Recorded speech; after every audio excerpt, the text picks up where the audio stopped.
everybody, and welcome to this other fantastic, amazing installment of Grindcast. As always, I'm Matt, and today I'm joined by... Will. All right. That's it again. Here with my jack-o'-lantern mug. Yeah. We're already drinking out of spooky mugs. I'm drinking out of spooky mugs. We're ready for Halloween. Mine literally says spooky on it. It does. It says spooky. It's trying to subliminally imply that it's scary. I looked at it and I was like, nah, I don't know, that's spooky. And I saw it actually said it on it. I'm like, yeah, it is kind of spooky now that you mention it. So what I don't understand about it is there's like a dragonfly here and there's a butterfly over here. I don't know what's so spooky about that. It doesn't say spooky there. I think the skeleton's name is Spooky. Oh, Spooky's Spooky's House of Mugs. Spooky's Mugs. And that was news this week. Now we're going to go right into the news right now.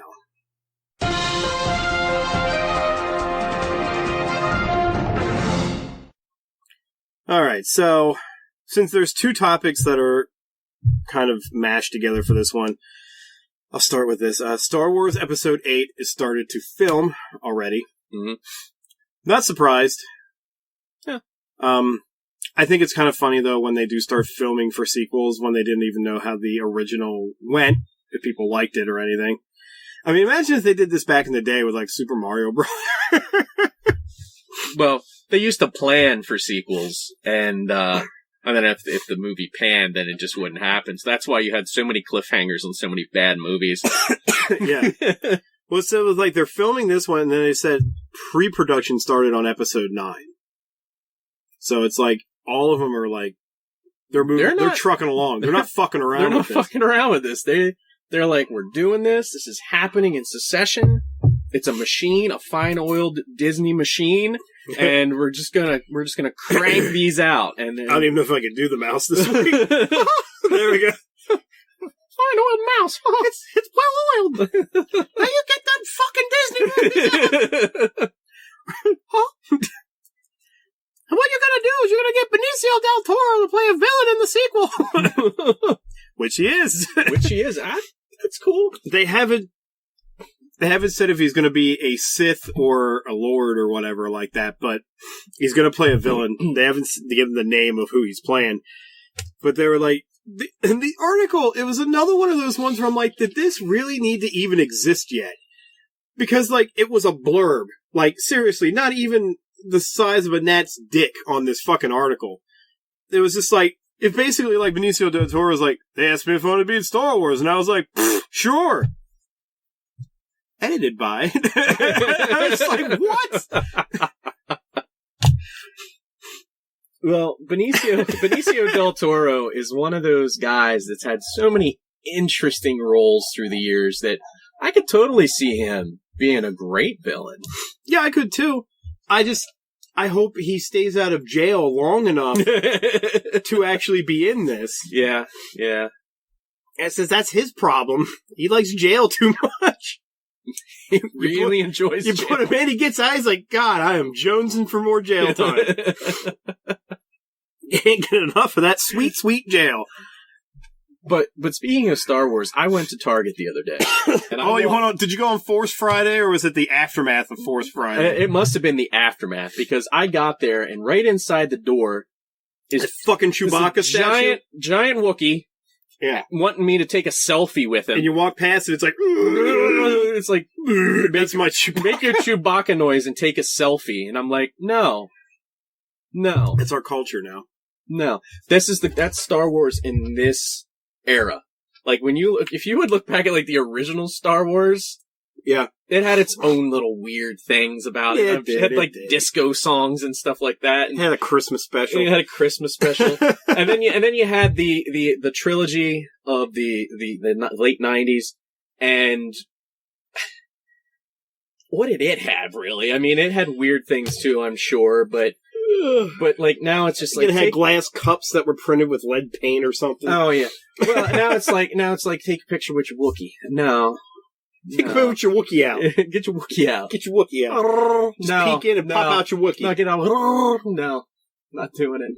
Make a gargling cocksucking noise. Take a picture with your Wookiee. But it's just so much Star Wars stuff everywhere. And I think it's funny because it's like, it's like old Star Wars stuff because none of like the new stuff's out. Like nothing with the new characters or anything. It's like here's Darth Vader lunchboxes. I went back in that because you go back and technically the seasonal area of Target, and they like right now I guess it's all back to school shit. Yeah, and for Force Friday, that's where that was back in that area. Okay, and it was 2 whole aisles of Star Wars shit. And it was a lot of, like, the new characters. Like, I saw more things of Kylo Ren and that chrome stormtrooper guy, I can't remember his name, all over the damn place down there. Oh, well, I mean, I didn't walk back there, so maybe I missed that whole thing, but... The hottest toy is that BB-8 android self-propelled robot thing. That's $150. I'm like, I'm sorry. I can think of a lot better things for $150 than basically an RC robot. Now, I mean, granted, it does look exactly like the fucking droid from the movie, which was cool that they were able to do that, but I see this shit ending up in, like, after this movie's in and out of the theaters, I see this stuff ending up in people's yard sales right away. Oh, yeah. Because when you go yard sailing, Star Wars shit and Star Trek is everywhere. Mm-hmm.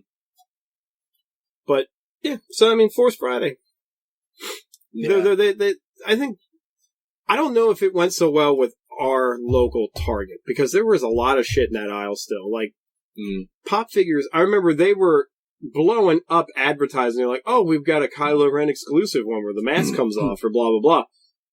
I think that was 2 days after that I walked in there, and there was like rows of them.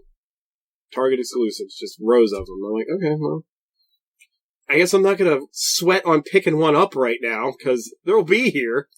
When I went there, I walked back through the aisle where they have the Pop figures, just to see if they had any exclusives or anything. It's all Magic the Gathering. That way I could be like, I'm like, hey, Matt, they got this here, and like, you know, because I only have... You send it to me at 3 a.m., and I throw my phone against the wall and break it.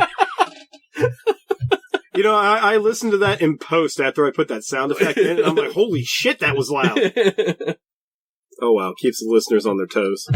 Yeah, I always keep an eye out for Pop figures for you, because I know that's your bag, man. I got 2 of them. That's my bag, baby. I got 2 of them. I got a Metaluna mutant, and I got Nosferatu, and that's it. And like maybe 5 people know what I'm talking about, so... Yeah. What are you talking about? Nothing. But I always go back there, and the only ones that I saw back there was they had a character that I don't really remember who was. It was a name that I didn't recognize, and then one Chewbacca was there, and then everything else was Magic the Gathering. Yeah, which I didn't realize had that many characters, but okay. It has a ton of characters. It's just ones that people can identify, I guess, because the rest of them are all like gnarled up dragon creatures and fucking, you know, planeswalkers and shit like that. Yeah, I played Magic. I'm sorry. I never really played it, so I can't really speak on it, but I know of it. Yeah. All right, so I'm going to get into some movie stuff. Continuing, I guess. Because Star Wars is a movie, right? Yeah. It's a multimedia event. Yeah. I'm so dumb. so dumb. All right. Does anybody remember the video game Just Cause? Yes. Okay. Let's get in a movie. Okay. Because fuck it. That's why. Fuck it. I just think that these studios now are just buying shit up. I don't even know if these movies, half of them are even going to get made. I think they're just like, yeah, I'm going to get the rights to that one. And that one, they're like at a GameStop. Yeah. And they're like walking down like the clearance shelves. They're like, oh, I got to get the rights to that one. They're like bringing it up. It's like, does this one come with a better case or anything? It looks like a dog chewed it up. It's like, nah, that's what your rights come in. No, we threw all the other cases away and we kept that one just for you. Yeah. So Just Cause is getting the movie, and the directors are claiming that it's going to be action-y, like outlandish, like the Fast and Furious franchise has been lately. I'm like, well, yeah, because the game was it was an open sandbox game based around a guy who had a grappling hook that could shoot it at airplanes from the road and fly up to them. Mm-hmm. I'm like, yeah, you can't make a serious action movie out of that. They should get the guys who wrote Crank and have them fucking do it. The guys that wrote Crank or did The Kingsman. Or yeah, just like Kingsman, ridiculous over-the-top action. Or, what was it, Shoot 'em Up? Oh, yeah. The guys who Shoot 'em Up so you can, like, stab people through the neck with carrots and shit. Yep. But, yeah, so that's happening.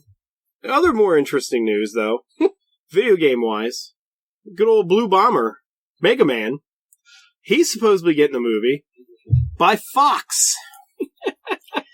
Now, I'm worried for two reasons. Oh, God. Fox, right now, has not been known for really churning out very quality stuff. I mean, the Apocalypse thing alone has made many people question what the hell they're doing. So, and that was the first thing I said when Jamie showed me this article. I was like, so, is he gonna have blue skin? Like, is he gonna be like an overly roboticized person? Like, is it gonna look like a fucking Transformer? Just spray painted blue, like in his head and torso and arms and shit? Like, are they gonna completely not understand this at all? I picture them taking the Vision character from Avengers Ultron and, like, painting him blue.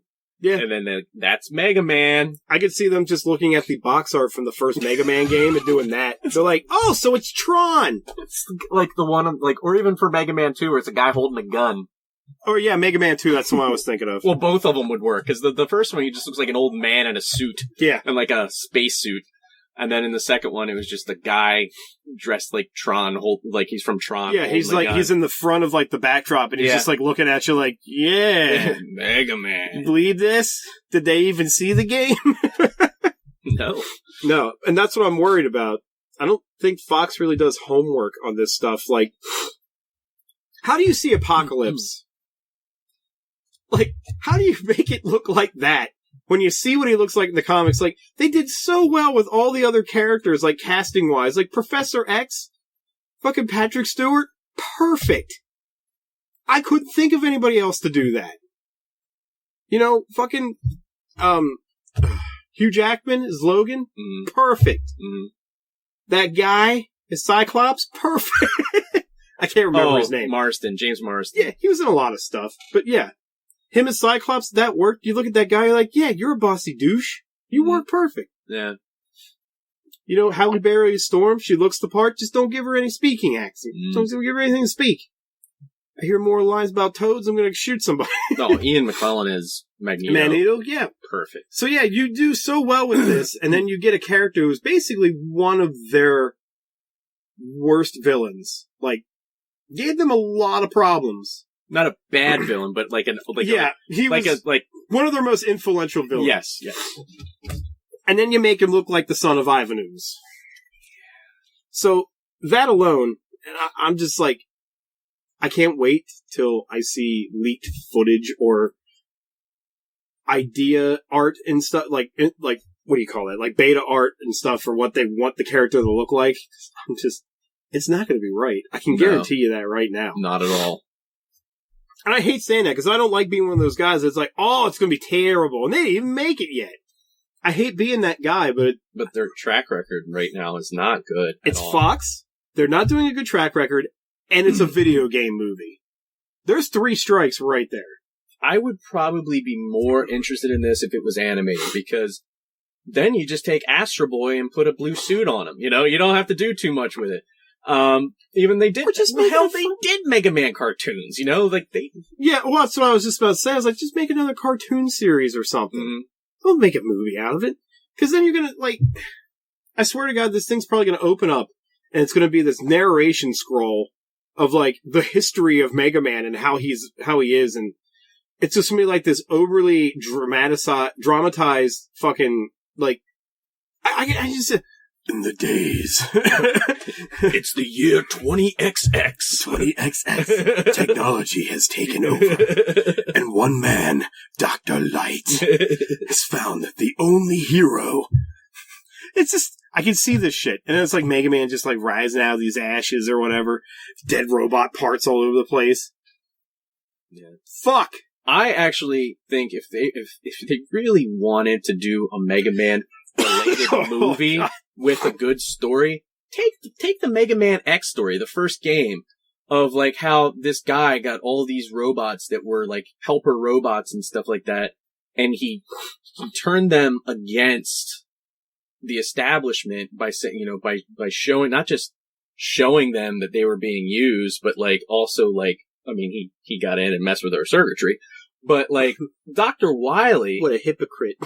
Dr. Wily is just so much of an inferior villain to Sigma, in my opinion. Sigma is pretty badass. Dr. Wily's just mad scientist. Yeah, I mean, you say the name Dr. Wily, and you're just like, who?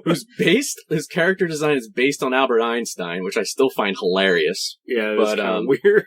But, I don't know. I mean, the story's there, but how are you gonna do it? Are you gonna pick, like, robot masters from, like, the original game? Are you really gonna have a Lek Man in there and Cut Man and, like, no. What are you gonna do? You're gonna pick, like, the best ones from the series? Or are you just gonna make it like Transformers where they all look the fucking same and nobody knows who's who? Yeah, put the camera in real close. Put the camera in real close and make them all the same color. So this inanimate robot looks like this inanimate robot. I hope Shia LaBeouf's in it. No. He gets to play the dog. Well, if he's not, he should just do it. Just do it, Shia! Shut up. God, I'm so tired of that meme. Oh. Jason ruined that. Once again, I don't think it's actually going to get made. I think they're just buying up things because they're like, oh, Michael Fassbender's going to be in Assassin's Creed. Well, yeah, they actually had shown costume, like him in a costume and all that, and I'm like, okay, the costume looks fine. But like, that's not a leak to me. But what that's going to do is that's going to prompt people to go, like I said, walk down the aisle at GameStop, these studios, and go, we better buy the rights to these now, because once stuff starts rolling, this could be the next boom, like how the superhero stuff is now. The culture, it could follow the same path. No. We've tried that. It's never gonna be video games. We tried that. I'm sorry. There are so many video game to movie adaptations in the 90s that it's ridiculous.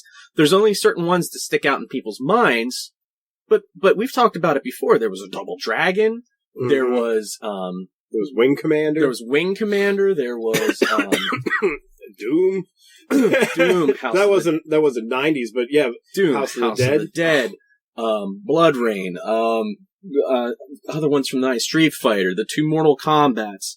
Yeah. There was a DOA movie. There was Tekken movies. Tekken movies, yeah. It's not, none of these were good, kids. No. Maybe the first Mortal Kombat. And that's only because it's passable. Not that it was really good, it just wasn't awful.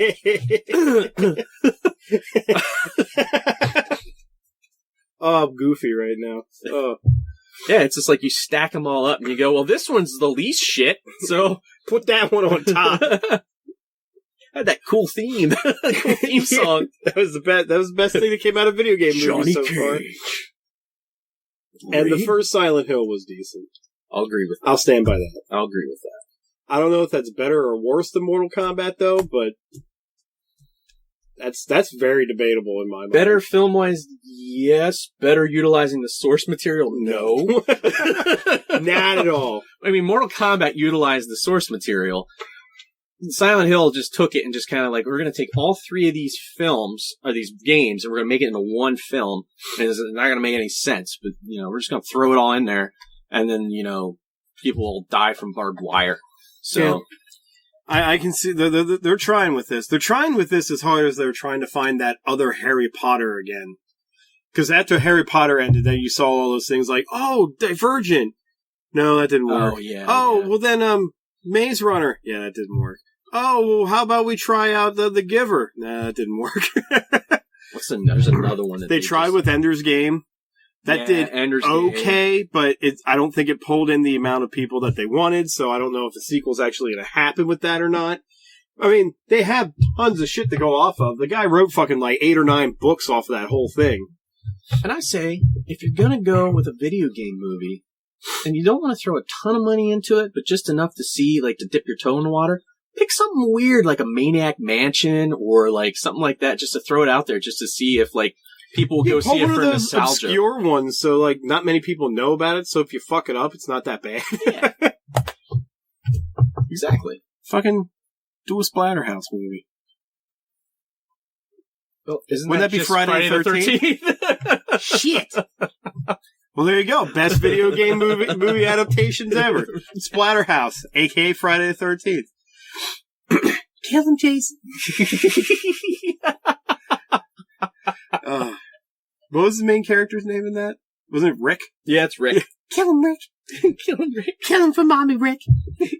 So it's like, no, you just save your girlfriend in every one of those games. Yeah. She gets abducted and they take her to the same mansion. Yeah, and then there's some twists in the ending, but I for those people that might want to go back and play Splatterhouse, I won't ruin any of that. Nobody's gonna do that. Nobody's gonna do that. I want to do it for the channel, though. She was filming the whole time. No, I'm just... You didn't hear that. I have to edit that out. Edit that out. I won't. So, okay, we're at 20 minutes, so I want to go into discussion topics, because we had a doozy of one last time. Okay. And we thought of a new one right off the bat from that, and we didn't get any other request topics this week, so... Go into Well, I'm requesting we talk about this. Here you go. There it is. We can do it. I can request my own damn topics. You can request your own shit. All right, so last time we talked about movies we thought were the most overrated, so now we're going to talk about movies that we thought were the most underrated. And by underrated, I'm going to let it a little loose here, because underrated could mean that it didn't do, the critics didn't like it, but you liked it, or, you know, it just nobody talks about it, and it should be talked about more. Right. And the first one I'm going to throw out here is Dark City. Yeah. I don't think anybody knows about that. That's one of those films where, like, when I first got introduced to it, it was after it was already on video. Like, I don't remember it being in theaters. Mm-mm. I don't really remember anything. Well, no, I I do remember trailers for it. But I don't remember it, like, really at all until, like, I first watched it. And I just fell in love with the art style, the way they filmed it and everything. It was very dark fantasy kind. It was like dark fantasy before Del Toro really started hitting his stride with what he does. And it had a good plot twist before Shyamalan ruined plot twists. Really good plot twist at the end. Which then got kind of ripped off in The Truman Show later on. Yeah, kind of. It had creepy villains. It had really odd characters, like the Kiefer Sutherland character playing the doctor, and it was kind of like the art style was like sort of Art Deco, just weird dark movie, and it's in the title, but. And this is the Dark City that came out in the 90s, not the one from the 40s that was a film noir. People get confused, and I say, you should check out Dark City. And they go and watch it. It's a good film, but it's not what I'm talking about. I'm not talking about the Private Eye film from the 40s. I'm talking about the weird science fiction-ish mystery film from the 1990s. But that's the first one that comes to my head when I think of something that's like come out recent. Because I can, of course, go back, because I know so much about horror film from the early part of the century. Right. I could go back and pull, like, oh, you guys should watch this. It's really good. It's, it's under the radar kind of thing. But I kind of wanted to try to be more recent. Okay. With films that people won't look at it and go, oh, it's in black and white. I don't want to watch it. Well, that's a damn shame, because I think The Last Man on Earth did not get as much praise as it should have. The one with Vincent Price? Yeah, the one back then. Well, back then, probably people thought it was great, but it's fallen into obscurity. For a couple of reasons. It's public domain, so there's so many bad copies of it out there with, like, poor audio and, like, poor film quality and stuff like that. So, like, I mean, you can go and watch it for free on YouTube, but I wish that a studio would pick it up and actually put it out in a good quality, like film restoration wise. So I guess a movie I think doesn't get enough attention that probably should have was Identity. Good one. Yeah, because and that's the funny thing. Like at that time, there weren't really movies like that out, because it also had a twist that you didn't see coming, and it was like one of those horror movies where you actually had to think about it, because people are getting killed and there is no clear murderer. And you're wondering why the whole time. You're like, why can't we see this murderer? Where is the murderer? And as it's going through, there's clues popping up. And in the end, like, I'm not trying to ruin it, but like toward the end, you just like, it cuts away from everything that's going on. And you're just like in this boardroom, essentially. And then everything just gets laid on the table right there. And it just like, it kind of blew me away the first time I seen it. Cause I was like, I can't wow, I never really thought of taking something like that at this angle. Because before that time, I haven't really seen many movies that tried doing something like that. And when everybody talks about movies that are like a cerebral experience, like ones that make you think, or like, you know, you're going through it, learning as you go. Like a lot of people always bring up Memento. Yeah, which is one I was thinking of a little bit. It's a good ass movie, but I don't think it's underrated. I think people know what they're getting. They know what they're getting with it. But this one does it, I think, just as well. And, you know, with Halloween around the corner, definitely I'd give it a watch. I watch it every year around Halloween. It's a good one. So, yeah. One good film, and I just wanted to look up here to make sure I had the name correctly, because I remembered who was in it, but I wanted to make sure that I remembered the actual name of the film. And it's from 1987, and it's called The Hidden. And it stars Kyle MacLachlan, who most people know him as the detective, the FBI agent from Twin Peaks, or most recently on Agents of S.H.I.E.L.D., he played the Mr. Hyde character on Agents of S.H.I.E.L.D. It was a film about a guy who, with no criminal past, quiet citizen, robs a bank and kills all the security guards, which leads them on a high-speed chase. And they try to figure out, you know, what's going on. And like, you know, this doesn't make any sense. And, you know, it kind of has like a little bit of like a supernatural or a science fiction type thing to it. Like, you know, is it really him? Is he possessed? Is it like, and it's really a weird movie. And it's like, it's definitely a hidden gem, I guess you could say. Cause I don't know anybody that talks about it. If it wouldn't have been for some random guy at work and I talking one night about different movies, I would have never looked into it. But it's just one of those that just sticks out in my mind. It was just so unique, in what it was. Okay. That's cool. Might have to check that out myself.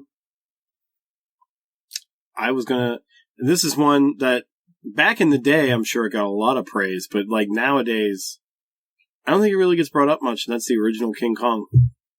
Okay.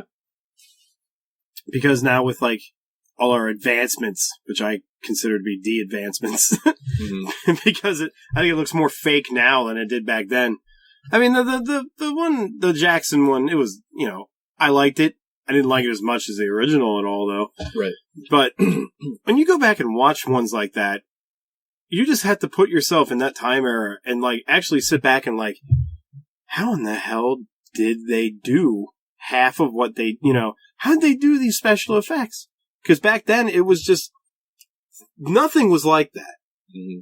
You didn't see movies with that kind of special effects. And like, it blew people's minds. When like, nowadays you can look at it and you're like, oh, that's just like they'll have a forest backdrop and King Kong's like going after people, but they would do like, they'd have a hole in the backdrop where they would then have a green screen with the actors in it acting out their, you know, to what was going on. So it was like layered film. And that wasn't done before. Yeah. To truly appreciate what they did in King Kong, I think you have to watch the documentaries about it, because the stop motion itself is so time consuming. But then when you consider the fact that the stuff they were doing with rear projection had never been done before, nobody had ever thought of it before. I mean, these people weren't just filmmakers. They were like scientists, like learning new ways to do things. They're like, oh, you know what? We could do it this way. We could take this film, slow it down, put a film reel in front of it, record this through that. And it was like the stuff that they were doing was just mind-boggling for that time period, because we had just gotten into an era of talking film. And they're doing like tricks with photography and camera work and stuff like that had nobody had ever thought of it. Yeah, exactly. I just wish that some of the lost footage, like somebody would just find it someday randomly, like with the spider pit and stuff like that. Like somebody would just find, you know, a copy of it. I'd love to see how that played out. I know that Peter Jackson recreated that scene to try to like fill in that gap. And I remember how they were like, I'm never going to film anything like that ever again. Oh no, they couldn't handle it. It like physically drained them to film it that way. Which I laugh at, because it's like, and back then, that's how every fucking movie was done. Mm-hmm. It's crazy. And that, I feel like in this day and age, and this goes back to that other conversation we had, like when you talk about movies that we thought were overrated or like ones that still get so much praise, that movie's not brought up a lot. And it pushed the boundaries of special effects more than some of the other movies we even brought up in our previous episode. Mm-hmm. And to me, like, I know they always like, oh, Citizen Kane and arts in your film schools and da-da-da-da-da. I think that should be brought up more in film school, from a technical end even. Oh, yeah. And still, even the subtext of the story that's told in that, they're like, oh, yeah, it teaches you, oh, you know, the beast to love the girl and da-da-da. It's like, it's not just that. It's also showing you how society can misunderstand something so simple as something different than what you're used to, loving something that you're accustomed with, and how you can't yourself deal with that. Yeah. To the point where you have to kill it in order to feel better about it. Yeah, and it has a lot to do with, you know, greed, overcoming, you know, good common sense, yeah. Decision making. It's like, I'll just bring this deadly gorilla back into New York to make money off of. Not for science, not for you know, investigating more for just for capital gain, just to make money off of it. I have nothing in this other than money. Yep. And and then, like, for anybody who's watched the sequel, then you get to see how that destroyed this man after this all happened. And he had to, you know, deal with the fact that he put all these people's lives in danger and all that stuff. And it's just, and that's underrated film on its own. Yeah, Son of Kong. Yeah. I mean, it's not as good. No. It was made quicker, I think. They pushed it out to capitalize, but it still holds up against it. I mean, you know, if I'm going to watch one, I'll watch the other. I'm trying to think of some more. You know, one that I think we've talked about this recently with the passing of Roddy Piper is They Live. Yeah, that's pretty underrated. I think it's very underrated. People are like, oh, it's a cheesy sci-fi film from the 80s starring a wrestler. But it's actually a pretty cool idea and thought, like, it went into making it. And, like, yeah, there's cheesy lines, but you know what? You remember those cheesy lines. And you know what? And since you brought this up, I'm throwing one more in from the overrated thing from last week, just because you're like, you know, oh, it's a cheesy 80s flick. Okay, sci-fi right now is to blame for this movie alone, and that's that Sharknado shit. That is so overrated, it's not even funny. Yeah. Just had to get that out there. Because like, when you said that, I was like, yeah, people sit there and they're like, oh, 80s schlock. Oh, it's like, no, you're not thinking right now that Hollywood as it is kind of reliving that section of bad 80s sci-fi schlock. But that one, in that time, was not a bad movie. It was like, it kind of like rose from the ash of all that bullshit that was going on with sci-fi movies. Because it had an interesting premise. It had a recognizable face in it. Mm-hmm. And, I mean, fuck, you get to see him fucking, like, pile drive people on the cars and shit. Like, what more can you ask for? Yeah. And it has a lot of undertones about, you know, giving in to, you know, society and the man and stuff like that, like some political stuff mixed in there too. And it's kind of, I mean, it's pretty much in your face. It's not really underlying, but it's like conform and like all this stuff. But like, it's just, it's a movie that like, I'll go back and watch it again because yeah, I mean, like I said, it's not the most well-written film of all time, script-wise or anything like that, but I think there are films from the 80s that people look back on, and they look back on them fondly, that are worse than this is. Yeah. A lot worse than this is. One I'm going to bring up, and I might get some flack for this one, because a lot of people said they thought this movie was terrible, and I kind of don't understand why, and that was Lady in the Water. Oh, I like Lady in the Water, too. I hear a lot of people all the time saying how stupid that movie was, and because of one person, the guy with the one buff arm, and the other, I was like, okay. So I can have a movie like this, where there's this one guy that ruins it, and then I can have a film like Mad Max Fury Road, where everybody looks like that guy, and it's heralded as the most inventive, visually striking, you know, all this other shit you want to vomit out of your mouth to praise that fucking movie. Mm. And then you have this where, you know, and if all those people that want to say they look for all the subtext, there's a reason he's like that. Mm-hmm. And if you pay attention, you're like, oh shit, that's really inventive. That's really cool. It's not in your face telling you why he's like that. But, and that's the other thing, the movie's told as a fairy tale happening in real life. Yep. So, yeah, you might have to kind of let some things slide a little bit. You want to make a thing, like, oh, that's not realistic, he has a buff arm. It's like, so is it realistic that there's fucking grass wolves in the goddamn ground? Is it realistic that there's going to be a giant fucking bird coming by to swoop up this mermaid? So that's one of the, like, that's all I ever hear about when I bring up that movie. It's like, oh, that guy, that was just stupid. The whole idea was just stupid. It was like, no, it's a play. It was like, the movie has so much meaning to it. Mm-hmm. And yeah, okay, yeah, he puts himself into the movie, Shyamalan, and he's the guy who writes the book that's going to change the world, and da-da-da-da. It's like, all right, if you were a director and you could make a movie for the first time that was going to be seen by millions, you'd probably do something stupid like that too. So, he puts himself in everything. Yeah. And I'm just saying, like, homage to Hitchcock in a way, and I get that. Yeah. But, like, the thing about Lady in the Water, I think the thing that hurts it is the fact that he wrote it, or he made it. Yeah. Because people go, oh, it's Shyamalan, so it's shit. No. And this happened after The Village, which was one that really let people down. Yeah. So, because before that, everybody's, like, getting on the Shyamalan train. They're like, oh, this is great, yeah, duh. And then they watch that, and it pissed me off, too. But at the same time, I knew what I was getting into, so I kind of knew there was going to be some kind of twist that was like, okay, you know, it's probably not going to be the monster movie that I was hoping it was going to be. Yeah. But then, like, when that twist came around, that's what killed a lot of people. They're like, that's so dumb. Yeah.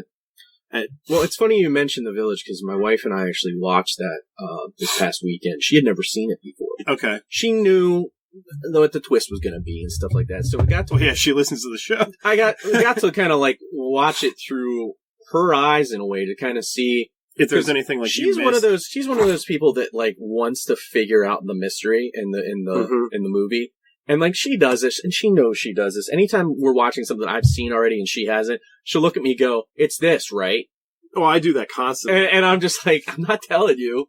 And I get so pissed when I do that and Jamie's watching a movie. She's like, well, I'm not telling you. I'm like, it's not going to, just fucking tell me if I'm right. It's not going to ruin anything for me if I already expect it. And part of it is I don't truly remember, and that's why I don't say anything. Like, I won't tell you. But, like, the thing that bothered her the most about The Village was the fact that it didn't really share what all the other people's stories were. It only really shared a couple of the family stories. Yeah. And, like, you know, and then she was kind of like, okay, well, this kind of makes sense now. And she liked it to a point, but, like, once again, I think that's one of the weaker. Well, no, The Happening is the weakest one he ever did. The Devil? I think Devil's better than The Happening. Devil is fucking horrible, I think it's better than Happening. Well, there's a good debate for another time. Yeah, I guess so. They're both really fucking horrible, though. But... Another underrated movie I'm seeing right here on this shelf here. Uh-oh, what you picking out? The Mothman Prophecies. Yep. Very underrated. Extremely underrated. That was one of the movies I could actually tolerate Richard Gere being in. Yeah. One of the few. One of the few. That was, like, the one thing about it that I could kind of say that I was like, I was thinking maybe going into it, I was like, maybe I'll actually see the Mothman creature. I'd like just a glimpse, maybe. They don't really do that at all, though, which is good because it plays off the mysticism of the whole thing. Mm-hmm. But, like, I love that he gets that phone call. Yes. And it's just like, I see. You know, it's like, I see you. Yeah. He's like, oh, yeah, really? And he just, like, picks up a crayon, I think. He's like, what's in my left hand? And he's like, a red crayon. He's like, oh, shit. Yeah. Because there's, like, no way that it would have been able to have seen what he picked up, because he, like, reaches into a drawer that's obscured from the window and everything else around him. And he's like, yeah, because I think he actually kept his hand in the drawer or something. He's like, what am I holding? Yeah. And for those that, like, if you don't know who the Mothman is, it's a creature that supposedly really exists, and it comes around to warn people of impending dooms. And this movie was based along a incident that happened in, I don't remember what state that was in, but there was like the Midwest, I think. Yeah, there was a bridge collapse, and it was in West Virginia. West Virginia. Yep. It was in a West Virginia town. There was a bridge collapse that killed a substantial amount of people. because there's something happened that all these people were in a gridlock on the bridge, and all the weight was too much for the bridge, and it broke basically in half and sent all these people into the icy water. And it was reported days before that happened that somebody saw the Mothman on the arch of the bridge. Mm-hmm. So they made a movie off of that, and it's really good. And nobody talks about it. Even when you look at like countdowns of like greatest movies ever made, and it's like even like if they do like a 50 countdown, that's not really brought up, and I don't know why, because it's creepy as all hell. Mm-hmm. Another one I was going to bring up, I'm going to get flack for this too. I don't know why Batman Forever is that bad. I can get it. I can get the Jim Carrey thing and Tommy Lee Jones really sucking up the scene. Like I said, I think he thought he was playing the Joker. But no, the thing about Batman Forever, I look back on it with nostalgic glasses because I remember when it came out, everything was green. It's kind of like Godzilla. Everything was green. Jim Carrey was super hot at the time with his roles as Ace Ventura, The Mask, and stuff like that. Yeah. So I'm like, oh man, it's gonna be like, like you're coming off of Batman Returns where you got DeVito, who did a great job as the Penguin. Yeah. And Michelle Pfeiffer, who did maybe a little bit of an underwhelming Catwoman, but I think Christopher Walken was better in that than she was. Oh God, he was fantastic. But him and his son Chip. Yeah. Go, Dad, go! Save yourself! Good read. I mean, it just kind of went completely bonkers. It was a comic book come to life, is really what that film was.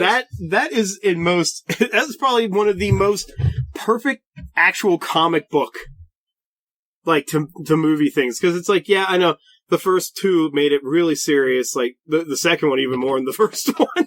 But, like, this one, like, yeah, because Joel Schumacher got it, and he was like, oh, I'm going to make it more colorful, because the comic books were colorful. It's like, well, some of them were, Joel. Not all of the Batman comic books were very colorful, but he took it to a different extreme, though, because he's like, everything's got to have lights on it. Yeah. Even these Tommy guns, they're going to have lights on the reloading of the fucking clips. And I'm like, that is so impractical. Not make any damn sense. But a lot of people, like, they pointed out, like, they didn't like any of the actors. And I'm like, I think Val Kilmer did fine as Batman. And he did better than Clooney did. He did fine, but he didn't. He did a decent Bruce Wayne, although he kind of, he was obviously there for a paycheck too. I mean, I'm not going to deny that. Like, everything he was in, he's just like, it's the car, right? Chicks love the car. Oh wait, no, that was Clooney. That was Clooney. No. Wasn't it? No, that was Kilmer, I think. But he was like he was very monotone with everything. Yeah, like they're even like they're like solving riddles, and you can see he's like trying to solve the Joker's riddles with like Alfred, and not one of them like has this look on their face where it's like really hard to figure it out. He's like, I've got 12 numbers on my face, and Tommy's like, numbers on my face. Well, there's 12 numbers on a clock, and Alfred's like, it's a clock, Sam. He's like, excellent, Alfred. To the Batcave. Oh, good old Michael Goff. Is he still alive? No. Okay. That's sad. No, he did a lot of movies. Everybody remembers him from that, but like he did a lot of horror movies. Yeah, he played. There was one horror movie from the '60s called Horrors of the Black Museum that he was in. Pretty fun, early gory type film. Yeah. But, no, Batman Forever, here's the thing. People can be hard on it because it's the in thing is go back and just belittle away at shit. Belittle films from the past and stuff like that. I blame Nostalgia Critic a little bit for that. Mm-hmm. But when you stand it beside Batman and Robin, God, does it look like a masterpiece. Forget about the Keaton ones. Forget about the Christopher Nolan trilogy. You have two Batman movies. You've got Batman Forever and Batman and Robin. Gee, which one are you gonna pick? Yeah, exactly. It's not as bad as people make it out to be. Was it good? No. Like I said, Tommy Lee Jones, it's almost like he thought he was playing the Joker or something, or maybe he thought he was the Riddler. He didn't understand how to play that role. Yeah. He didn't understand it. He didn't get it. And Jim Carrey was just being Jim Carrey. And, like... He was sucking up the scenery, too. Yeah. I mean, fucking Tommy Lee Jones almost looked invisible to him in certain scenes. I know, and that seems insane now, thinking back on that, but... Oh, man. Do you have another one? Because I thought of one. Oh, go ahead. All right. Darkman. Oh, Liam Neeson. And all of the superhero things that are so big right now, I cannot believe in one conversation that was never brought up again.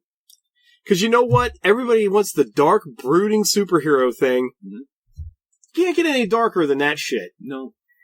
You cannot. He just creates a fucking serum to help regenerate skin cells and just fucking like New York gang members.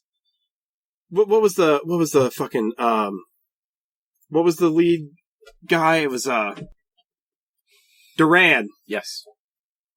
He just like comes in there, he's like, I want your serum.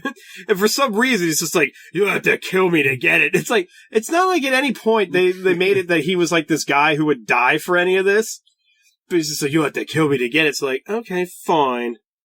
Like, throw him in this thing, light him on fire, the place explodes, he flies out into a lake nearby.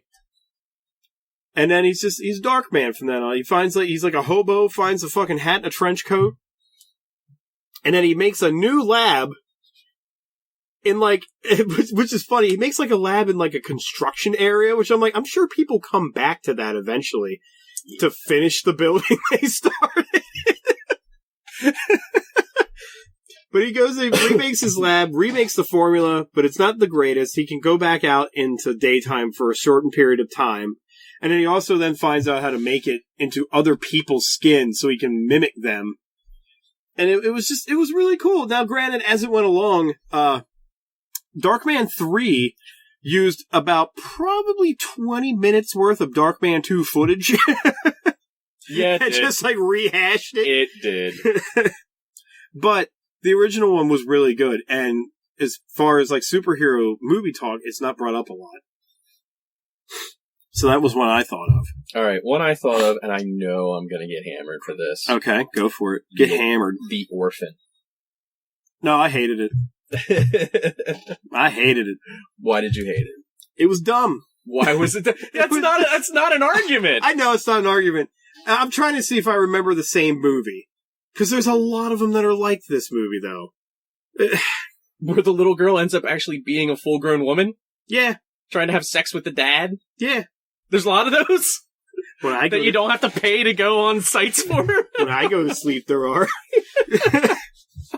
No, I don't think I've seen that one. I think I was thinking of a different one now. No, this is the one with the little Russian girl that realized that something's wrong with her, and it turns out that she's just an insane woman. She's actually an adult. Is this the Orphan where it's like the box art of it is just like the little girl just staring at you? Yeah. Okay. Yeah. I was thinking of the Orphanage. Oh, you're thinking of the Orphanage? I was thinking of the Orphanage. And you didn't like it? No, I didn't like it. You didn't like Sackboy? No. His little sack on his head? No, I didn't like Sackboy. I didn't like Sackboy. You know what? Oh, we could go round and round on this one. Well, there's like some of the horror movies that are out now that people were so crazy over, like Insidious. I didn't really care for it. Then Insidious 2, like, PG-13, awesome, sign me up. Okay, I think it definitely dropped with Insidious 2, but I like the first Insidious. Alright. Because the first Sinister was supposed to be so good, and I was like, eh. I like that they used, something different with the astral projection thing, where, like, you go into this dream world and then you bring something back, it's kind of like... Well, that's not different. How's that not different? Nightmare on Elm Street, dude! Well, I did that in the very first movie. He's here's the rapist's hat.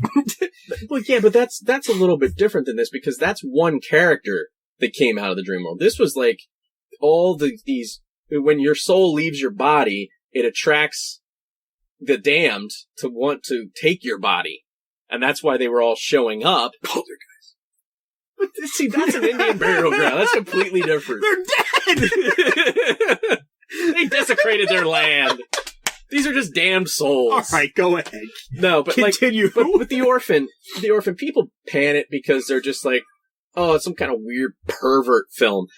It's so weird. Like, I had no idea when I was watching it. Right. I'm like, wow, this is kind of creepy. She's like coming on to this guy, and I'm just like, she's like 12-year-old girl. As a little girl, she's coming on to some dude? Like, yeah, and then it's like, and then you realize, oh, she's not really a little girl, and she like killed her whole family or something. I think she like burned her family or something.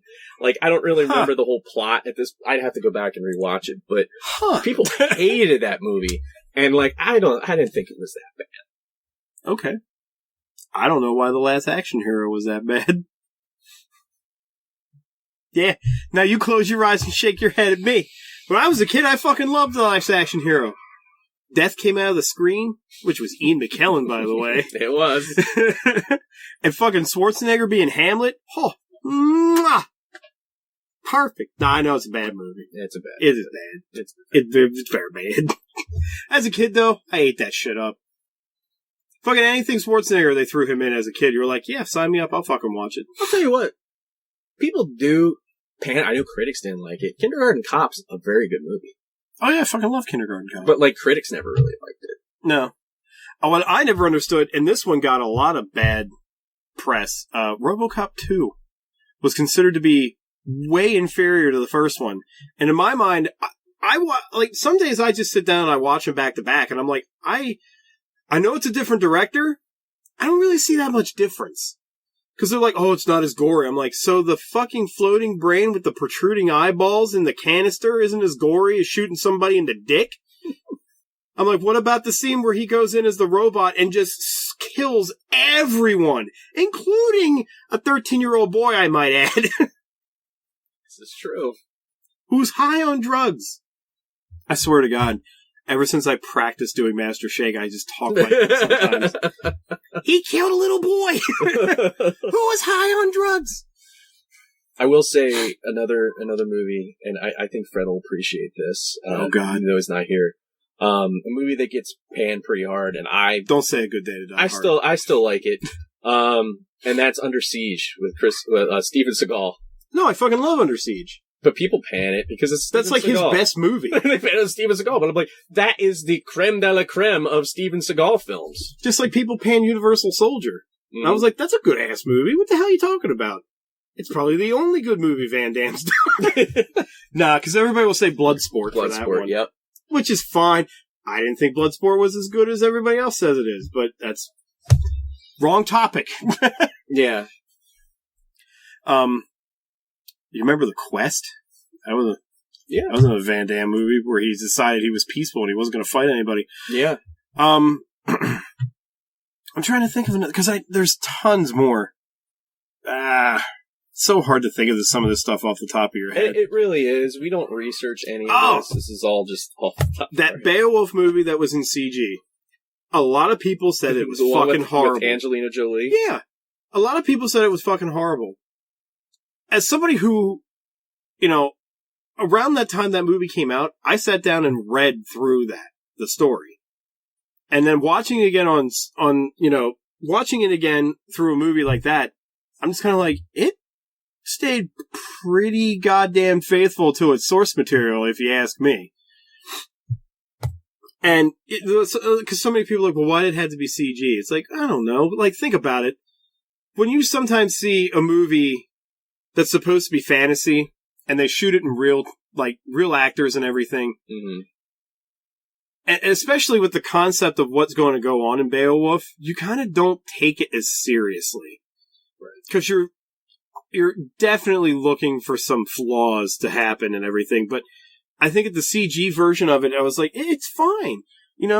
Yeah, a lot of people talk about I hate the part where he had to get naked to fight Grendel. I'm like, well, there's a reason for that. And if you've read Beowulf, they explain that in there too. He was like, I'm the world's greatest fighter. I slay monsters and demons all the time, and I'm going to show everybody that I'm great by putting myself at my most, I'm going to be at my least advantage to fight this monster who's supposedly, the worst thing ever. And it's kind of funny because, he beats the shit out of him. The thing that I remember about that is it's so dark. Well, yeah, it is, but dark, yeah, I don't know. I love it. I own it. I watch it probably once or twice a year. I just the whole Beowulf thing in general, I think, is one of the greatest literary. God damn it!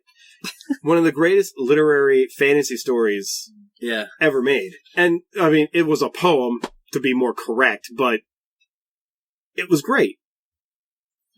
Whatever. Fuck you, you don't like it. I didn't say I didn't like it. Find me another movie for Beowulf that's better than that one, and I will shut my mouth. There isn't. I'll tell you right now, you don't even have to search. I've looked for them, and I've watched some of them through Netflix, and they are terrible. I know they exist. They exist. Horrible. The Order, starring Heath Ledger.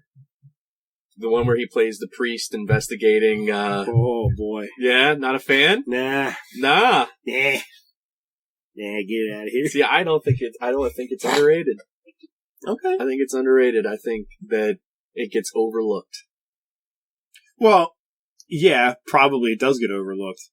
And I'm not just saying that because I don't think it's a good movie, but, you know, look at other movies that try to do what that one did, and tell me one that does it better, though. Yeah. There aren't any. There aren't any. No. Because you could look at that movie, if anybody remembers it, you remember Priest that came out not that long ago? Mm-hmm. Same premise. Mm-hmm. Does anybody own it? No. Does anybody bring it up in conversation? No. That was like, what was that movie? It was the same guy that was in Priest acted as an angel in this movie. Was it Legion? Legion. Is that what I'm thinking of? Yeah. Yes. I like Legion. I think that was a little underrated. I like Legion a lot. That scene in the, a lot of it takes place in the diner, but the scene with the old woman. Oh, fuck yeah. Like it's just like this old lady, and it's just like everybody's like backed away, and they're just like looking at her. She's just sitting there all alone. And they're like, go talk to her. I'm like, no, don't. It's a bad idea. It's got bad idea written all over it. Giant neon highlighter everywhere. Bad idea. It was fucking, like that was a creepy ass scene. Like they batten down their hatches, like they board up all the windows and they're on that roof and it's like all those demons coming in and they had like the spotlight shining down so they could only see like a couple of rows of them. And it's just like this black sea of glowing eyes. And it was like, fuck yes. Yeah. Now, I will say the whole angel versus angel fight toward the end, I was like, fuck you. You took me away from all the awesome shit that was happening. Yeah. I was like, you could have wrote it as in like, they had like a fight inside and it was like the one killed the other one just by chance or something. So you didn't really find out who was the better angel or if it was truly good versus evil winning. Cause it was kind of like they set it up to be like you don't know who's better really. So the way they did that ending, it was like they kill I'll ruin it for you. I'll just go ahead and ruin it for you. I'll ruin it for you. Right. If I remember correctly, it was Gabriel and whoever I can't remember the other angel's name, but they get in a fight at the end. The bad angel supposedly kills the good one. Mm-hmm. And then it was because he was a martyr and sacrificed himself. They're like, oh, you can come back to life. And then he had extra powers to kill the other one. I'm like, fuck you. Yeah. I'm like, I know most of Hollywood producers think we're all just stupid fucking assholes and we'll pay money to see anything. But that's happening, and then because he kills that bad guy, it's like all the other demons, they just vanish. The sea of evil demons is like, boop. The ending was terrible. The whole fucking premise of the movie was genius, and I loved it. So, I watch it every now and then, too. Stephen King's Storm of the Century. It was made for TV.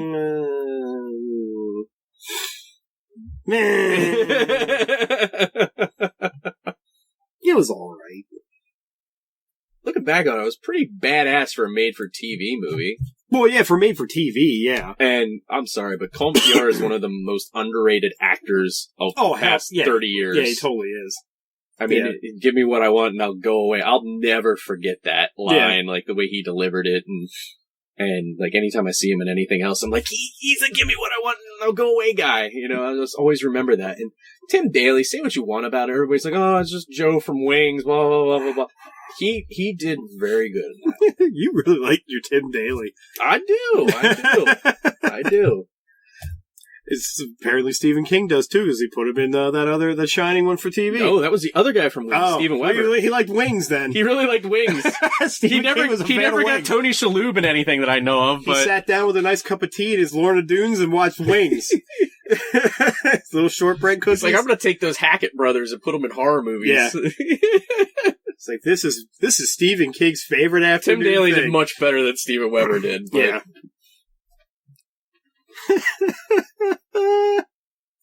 Well, I mean, Storm of the Century was okay. The funny thing is, with Stephen King movies, like, as of right now, the one people will probably bring up most is The Green Mile. Yeah. Which that movie was made just to make you cry. I swear to God it was. He just sat down and he's like, all right, I'm going to make millions of people real sad. Right? The Green Mile. He's going to lose his mouse. And then he dies. It's funny. I was watching stuff on Netflix the other night, and there's the category that they had. I don't know how they pick that crap, but I swear they just make some up on the fly. It was like films with a strong female lead. And that was the title? And the first film on the list was Carrie.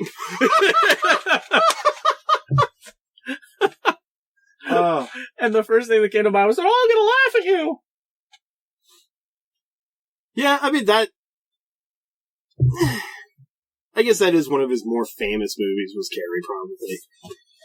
More recently, though, The Green Mile, I think that was probably the last great iteration of his books that got put on film. Yeah. Because, I mean, they had that film deal with ABC back in the 90s with The Stand, which is good. The Langoliers was awful. The Shining was pretty bad. Storm of the Century I liked. Other Stephen King films, because we're going down this path right now, that weren't very good. I didn't think Christine was very good. I didn't think Cujo was good. Silver Bullet, get it out of here. I didn't think Pet Cemetery was that great. Oh, come on, the second one was amazing. Oh, my God. Don't bury him up there. That cemetery right up there. He's like pointing at it. He's like, right over there. I'll give you a ride there if you want, but don't go there. You know, I just thought of this, and I thought of it because I looked over on my stack there. I want to really know why critics said Home Alone 2 wasn't good. Because when like people bring up Home Alone 2, they're always like, oh man, that first one was great. That second one though, whew, that was tough. I'm like, that was tough? What? Well, you compare it to the other like family-friendly fun comedies from that time period, it looks like a masterpiece compared to some of that crap. John Hughes still wrote this one. Yeah. I'm like, what? Why? I don't... Like, like, some people are like, oh, it used the same jokes. I was like, okay, and you are the same people that fell for Austin Powers 3 fucking times. They're still clamoring for a fourth one that he's never gonna make, so shut up. I will never understand why Home Alone 2 wasn't considered as good as the first one. This is like, well, he's not at home. I'm like, no, fuck, what? Now you're just getting into semantics. Yeah, like, he's not at home, so it shouldn't even be called Home Alone. It should be called Hotel Alone or something. Yeah, but it's like Friday the 13th. I'm like, they didn't all happen on the same day. So I don't know. I think it gets a bad rap. I mean, if I was going to watch Home Alone, I'd watch the first one. I wouldn't think, oh, I really want to watch Home Alone 2. But if I'm watching the first one, I might go watch the second one then. Yeah, but fuck it. But I don't go through and just go, Home Alone or Home Alone 2. I will always go Home Alone before I would go Home Alone 2. Exactly. Well, I guess we're going to end this one. We ran over an hour again. I don't think we're ever going to be under 50, like 40 minutes again. Not when it's you and me. No, not when it's us. And we just start like arguing about Stephen King films. So yeah, I'm going to let you end this episode. All right, go for it. All right. So first of all, I want to give a shout out to Comics Connection. Thank you. You did it properly. Located on White Street in York. I still have yet to get there. I've got to get out there. I'm an avid supporter of someplace I've never been. But I know that they're friends of the show. And, they're swell guys. And they seem to be pretty cool guys from what Matt tells me. So I got to get out there and meet them. He doesn't know personally. He just I have no firsthand knowledge of this. So if you go there and they're not cool, I'm sorry, but I think they are cool, so you'll be fine. Also want to give out a shout out to is it Red Triton Gaming? Red Triton Gaming and TerraVision Gaming. TerraVision Gaming on YouTube, which is one of the places you can find us is on YouTube. Yeah. You can also find us at grindcast.libsyn.com, thegrindedword.com, Facebook.com/grindedword. Yeah, there it is. On the Twitter machine. On the Twitter machine, I believe it's a capital G, lowercase grinded word. Yeah. Yeah, because that's not confusing. It's all the links are down in the annotations as well. Yeah, you can look around. You'll find any link you need, including the one that's not named Zelda. And if you get that joke, as always, thank you for listening, and we'll catch you next time.